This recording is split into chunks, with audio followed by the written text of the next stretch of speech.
ചൂട് കനത്തതോടെ സംസ്ഥാനത്ത് പകർച്ചവ്യാധിയുടെ ഭീഷണിയുണ്ട്. ഡെങ്കിപ്പനി, എലിപ്പനി, ചിക്കൻ പോക്സ് ഉൾപ്പെടെയുള്ള രോഗങ്ങൾ ബാധിച്ച് ഈ വർഷം ഇതുവരെ 107 പേരാണ് മരിച്ചിരിക്കുന്നത്. കടുത്ത ജാഗ്രത വേണം എന്നതാണ് ആരോഗ്യവകുപ്പിൻ്റെ മുന്നറിയിപ്പ്. ജാഗ്രത പുലർത്തിയില്ലെങ്കിൽ രോഗം ഗുരുതരമാകാൻ സാധ്യതയുണ്ട്.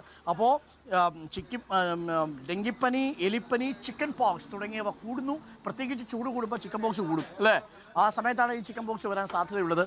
പി ആർ പ്രവീണ ചേരുന്നുണ്ട് കൂടുതൽ വിവരങ്ങളുമായി. പി ആർ പ്രവീണ, ആരോഗ്യവകുപ്പിൻ്റെ മുന്നറിയിപ്പ് എന്താണ് പറയുന്നത്? ഇടവിട്ടുള്ള മഴ അതാണ് ഏറ്റവും വലിയ വില്ലനായി മാറുന്നത്. ചൂട് കൂടുതലാണ്, പക്ഷേ ഇടവിട്ടുള്ള മഴ കൂടി വരുമ്പോൾ ശുദ്ധജലം കെട്ടിക്കിടക്കാനുള്ള സാഹചര്യം ഉണ്ടാകുന്നു. ആ ചെറിയ ഒരു തുള്ളി വെള്ളത്തിൽ പോലും കൊതുക് മുട്ടയിടുന്ന സാഹചര്യം ഉണ്ടാകുന്നു.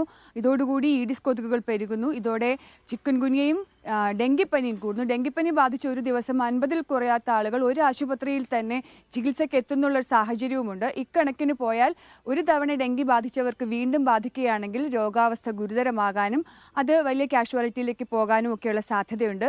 മറ്റൊന്ന് ചിക്കൻ പോക്സ് ആണ്. പരമാവധി വെള്ളം കുടിച്ചും ചൂടത്തു നിന്നും മാറി നിന്നുമൊക്കെ പരിപാലനം നടത്തണമെന്നുള്ളതാണ് പറയുന്നത്. ഇതിനൊപ്പം തന്നെ സൂര്യാഘാതം, സൂര്യാതപം, അതുപോലെ നിർജ്ജലീകരണം, പരമാവധി വെള്ളം, നാരങ്ങ വെള്ളം ഉപ്പിട്ട് കുടിക്കുക, അതുപോലെ തന്നെ സംഭാരം അങ്ങനെ കുടിച്ച് പരമാവധി വെള്ളം കുടിച്ചുകൊണ്ട് ശരീരത്തെ തണുപ്പിച്ച് ഈ ചൂടിൽ നിന്ന് പ്രതിരോധം നേടണം.